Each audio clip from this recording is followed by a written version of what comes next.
when it's 2019, but it feels like 1933. If it is the fourth Thursday of the month on the Attitude, it must be Race Class. Race Class episode 18. And when we introduced it over a year ago, maybe a year and a half ago now, we described it this way. Legislation restricting the teaching of race and racism in public schools and government entities has spread across the country. In an effort to respond, Boston University law professor Jonathan Feingold and Arnie Arneson of The Attitude are now offering a once-a-month course, maybe it's a conversation, where listeners can hear what it's like to approach race and racism from a place of curiosity and history rather than fear and anxiety. In describing the foundational purpose of Race Class, Feingold noted, "We know race matters. Part of this project is to make sense of what that means." So let me welcome back to the program Professor Jonathan Feingold of Boston University and remind everyone that we're up to episode 18, which is described as All Poor Lives Matter.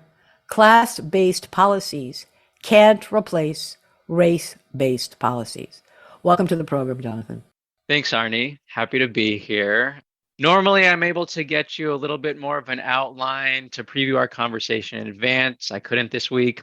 Strep seemed to run through everyone in my life and hit me the hardest. But I'm happy that that's in the past and happy to be with you now. And I thought, maybe we could flip the script. I interview you, but we will just see how it goes. And I want to set the stage. So we don't know, but we can be pretty certain that roughly a month from now, the Supreme Court will tell us that universities may not consider an applicant's racial identity in the admissions process. There's a chance it's not going to happen, but it's almost inevitable.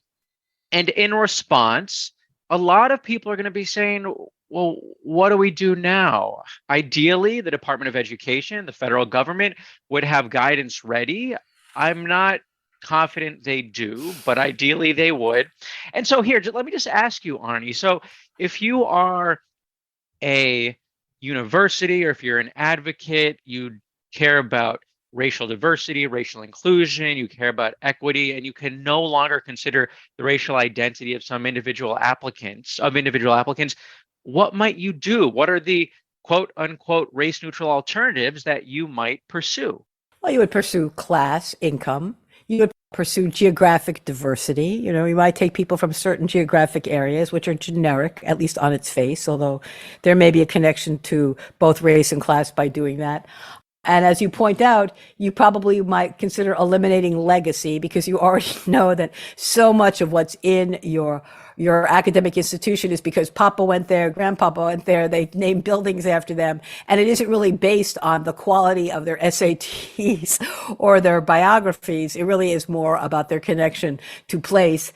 And as you also mentioned, you might reduce the reliance on tests like SATs, and you, as you said in your outline, that it rewards inherited advantage over individual potential and talent. And I just want to remind everyone, I'm 69. So I remember studying for my SATs. So let me tell you what happened, Jonathan. I took the PSATs and my numbers sucked. Oh my God. Here I was, an honor student, and I was shocked when I got my numbers. So what did we do?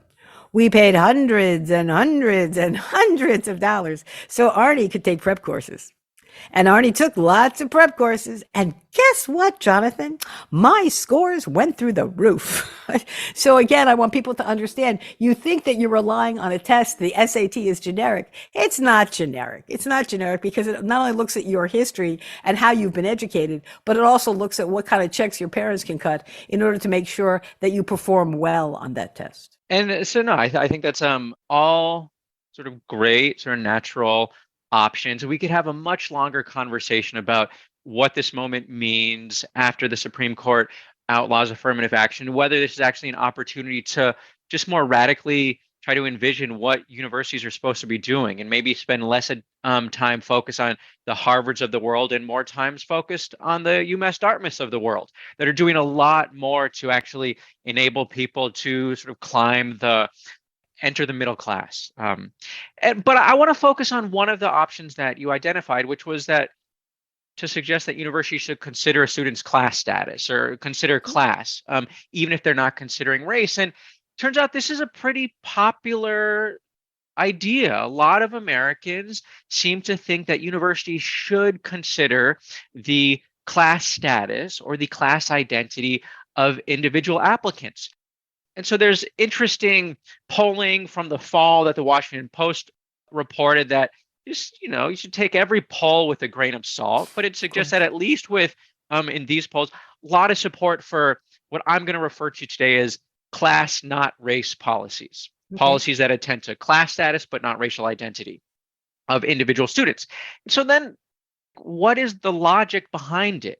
Why does the random person on the street, if you ask, say, yeah, we should account for a student's class status? And I think a big piece of it is that everyone almost has this pretty strong intuition that if you come from a low-income family, you're going to have to navigate unfair disadvantage in the path to your university application. And if you come from a super wealthy, high income family, you're actually going to benefit from a lot of unfair advantage. And so what that means is, and more concretely, you could think of it like in your example, some students have the resources necessary to look really good on that and your application portfolio.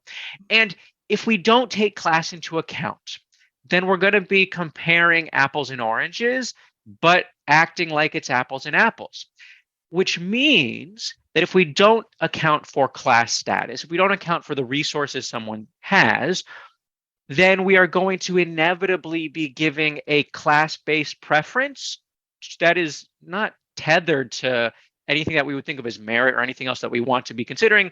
Class-based preference for the wealthy. This is, how university admissions tend to work generally right now. This is something like legacy that is by design. It's a feature, not a bug. This just reduces to the basic insight that it's not fair not to take class into account. This is supposed to be about merit, at least we say that. But if you're simply rewarding the folks who start with the most, then that's the farthest from merit. It's just a class preference. And so it's like, okay, if we know that different people are running on different tracks and their outputs are going to look different, not because of them, but because of the resources they enjoy, the structures that they have to navigate, how do we correct for that or mitigate it? And one natural response is what you said. Well, we consider an applicant's class status. Not a perfect measure, but it's efficient. And just asking the basic question, did you face a headwind or did you benefit from a tailwind? Now, this is race class. So the conversation we're going to have is, what are the racial implications of a class-based policy, and really specifically a class, not race policy? You come up with three things, which were actually, as I was reading them, it was like it checked my boxes because I'm thinking, what's my stereotype? What's my knee-jerk response? And but my first one, I don't disagree with. I disagree with. Racism isn't real. It is. Okay, it is. But racial disadvantage is only class disadvantage, and a lot of people make that assumption. Okay, and then the third one was race-based policies, but not class-based policies, are legally / politically precarious. So I think the reason why they like class-based is they just basically say, we'll just do the math. It's all about the math. This person's at $20,000, this person's at $50,000, this person's at $150,000, and therefore we're going to just look at the number, and therefore nobody can challenge us. So they want it because it's easy, maybe not because it's right. Great. And so I just want to repeat for everyone to make sure that they caught those three important examples, which are what I see as sort of three different rationales that someone might articulate as to why we should consider class but not race. And again, the first one is that, this claim that racism isn't real. We're not going to spend much time today getting into that, in part because I don't think it requires much attention, at least not for listeners of this show, because certainly racism is real in all sorts of ways. We'll just put that to the side. The third one you mentioned is that, well, some people who are deeply care about racial justice might nonetheless say, you know what, we should not have race-based policies because they will immediately be attacked politically, legally, etc. And so we can still gain a lot focusing just on class without encountering that resistance. I think that's a more interesting conversation. It's a more strategic conversation. But the one thing that I will say now, in part because this also is not our focus for today, is everyone should know that the moment the Supreme Court says universities may not consider the racial identity of individual applicants, the same entities, the same special interests that have been attacking affirmative action are going to turn all of their attention to every intentional effort to promote racial diversity, whatever the means. We know this because yesterday the Fourth Circuit ruled on a case that is involving just that sort of challenge, upheld the policy, but just like the affirmative action cases, this will reach the Supreme Court and we will be in a very similar place. And so just as a matter of strategy, I wouldn't be so confident that class is going to insulate an institution from trying to achieve racial diversity. So please explain, give me a little more detail on the Fourth Circuit. Tell me what happened. We don't have time today, Arnie. I wish we could. We will talk more Fourth Circuit. So let me just say something. So there was something as we were talking about the three things: racism isn't real, racial disadvantage is only class disadvantage. I saw a nugget from an article by Raj Chetty at Race and Economic Opportunity. I actually posted it on Facebook and I said, ponder this. Okay, I want people to hear it because I literally Facebooked it. A Black child born to parents in the top quintile is roughly as likely to fall to the bottom family income quintile as he or she is to remain in the top. In contrast, listen to this, everyone, white children are nearly 5 times as likely to remain in the top quintile as they are to fall to the bottom quintile. So we're looking at 2 kids, a Black kid and a white kid, both in the top quintile. Fast forward to what happens towards the end of their lives. And how do you explain that? 5 times is huge, Jonathan. It's huge. And the word, again, we don't have time to get into sort of deep into this because I want to still cover a few more things today. But the basic word is racism. And we should be intentional when we use the term and be clear about what we mean. But another way to think about this is, I guess, taking a step back.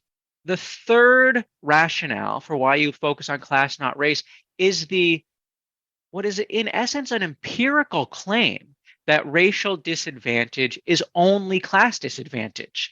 And so you might say, sure, it's more likely that if you're a person of color, due to historical reasons, due to present day discrimination, you're more likely to be poor. Mm-hmm. But really the poorness is the dynamic that we should care about. And so why use a proxy like racial identity? Just look at whether or not someone is poor or whether they're rich. I'm going to ask you a question, Arnie, right now. And because essentially underlying that claim is that, well, if you're middle class and you're a person of color, and certainly if you're wealthy and you're a person of color, racism doesn't affect you. So Arnie, question, does sexism go away for middle class or wealthy women? Oh, you're talking to the right person. Of course it doesn't. And it doesn't matter. You walk into a room, it's all male, you're the only female, and understand the kind of stereotypes that they are making about you. They're assuming that the only reason why you're there is that they're craving diversity, that it's not about your talent. It's not about your ability. It's all about creating this illusion of something. There is so much baggage being a female. There is so much baggage being Black. In fact, Shirley Chisholm, what did Shirley Chisholm say, Jonathan? She said she thought the greater impediment to equality was being a female than it was being Black. That's what Shirley Chisholm said. So she understood what happened, and it isn't about ability and wealth. It's about walking into the room and you happen to be female. So I really appreciate the response, and I think it probably, intuitively resonates with most people. That why would we ever think that sexism, which is a term that's capturing a lot of different dynamics, just like racism, that it would disappear just because you accrue wealth. Now, that is not to say that being a woman and being poor is not going to expose you to different sorts of precarities or vulnerabilities than if you have wealth. But the basic insight is that this broad, pervasive dynamic that we might term sexism still hangs around, even if you have class advantage. And so there's no reason intuitively to think that racism would disappear just because someone also has some sort of class advantage. Now, I'm going to offer now just a couple terms to help us think with a little bit more precision about why class can't do all the work of race. And I'm going to be a little jargony. We'll see if it works. If not, folks should, tell me, and I'll never do it again. I think it's fair to say that class is raced and race is classed. And so here's sort of what I mean. When I say that class is raced, it means that the experience of someone's class status is shaped in part by their racial identity as a function of racism. And we can think of that in a couple different ways. One is with respect to class mobility and class meaning. Getting into class mobility, we can even unpack that into one's ability to access a higher class status and to maintain that higher class status. The Raj Chetty quote that you gave us from before is all about that latter point. So if it's all about class, then someone's racial identity should have no impact on whether they're able to maintain the wealth that they've accrued. And we just know empirically that is not true.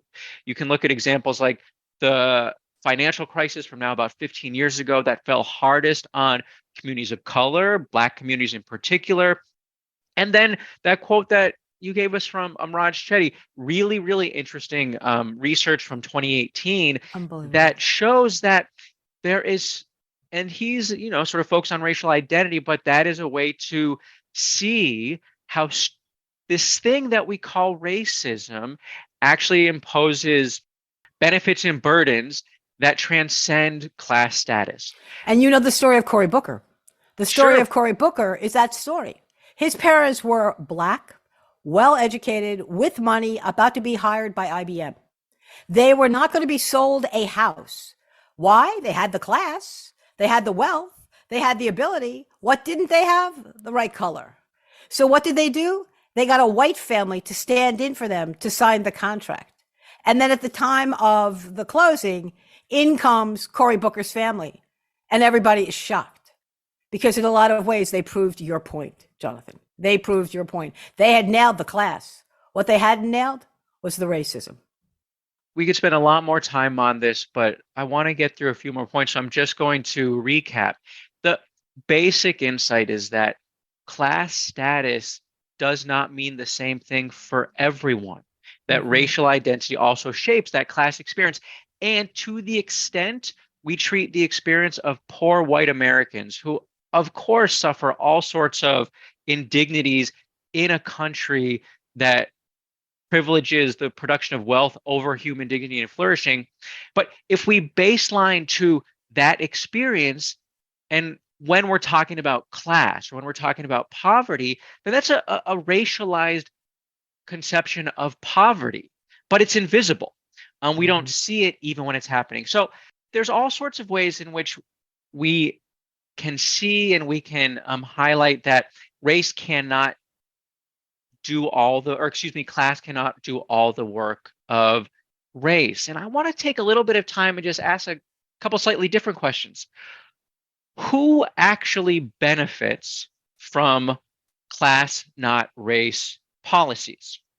And these are going to be sort of relational questions, because the key, whenever you're asking, well, what is the benefit or who benefits most, it's always as compared to what.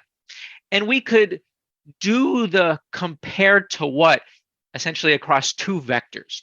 One is, well, class, not race policies as compared to what. And here I'm going to say, well, the comparison is class and race policies, because the option is not class, not race, or race, not class, at least as a policy matter, putting the Supreme Court to the side.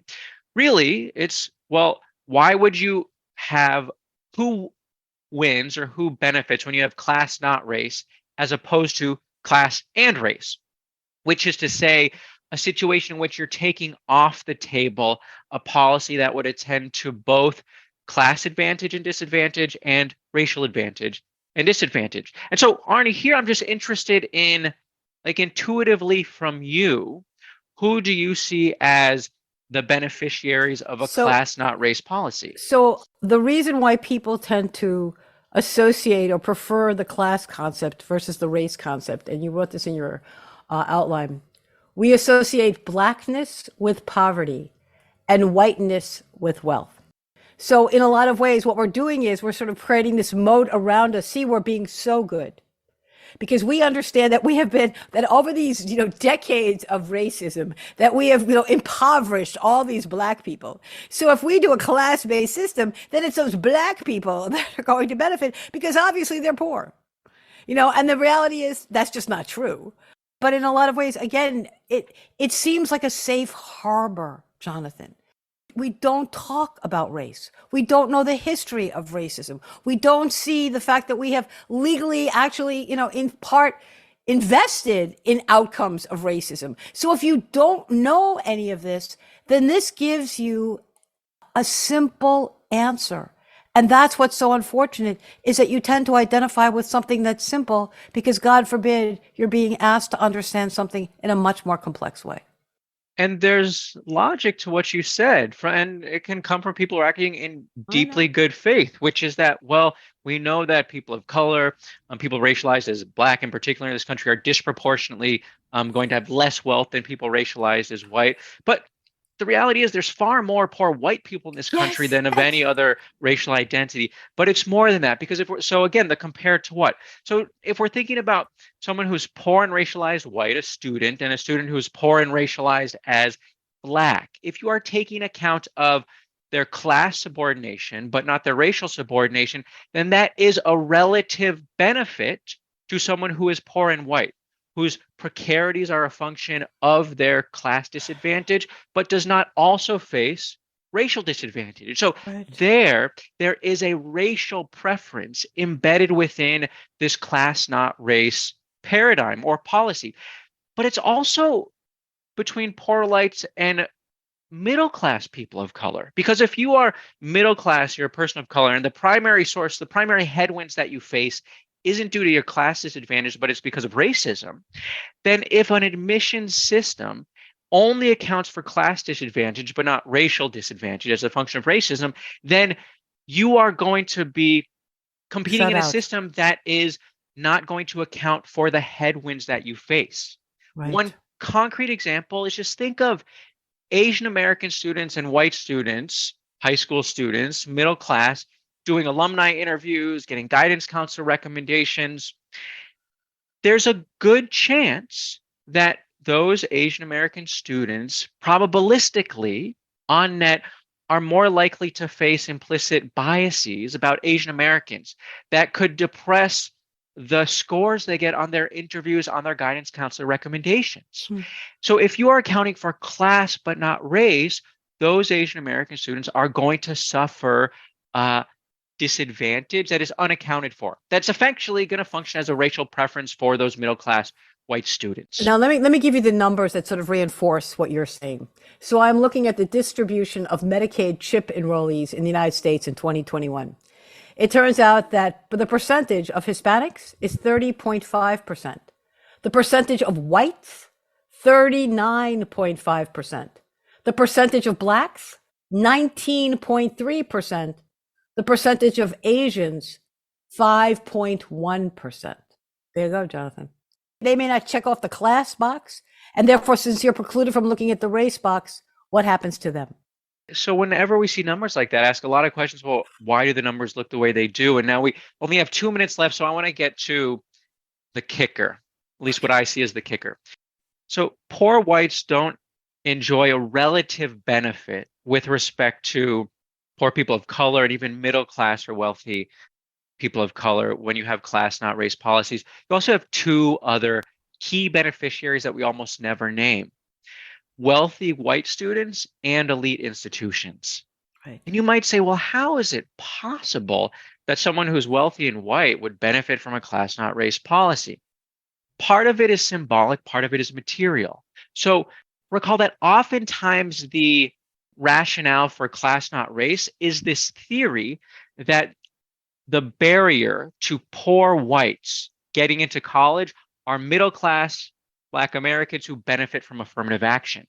It's this narrative that suggests affirmative action. These very modest policies are pitting poor white people against class advantaged people of color.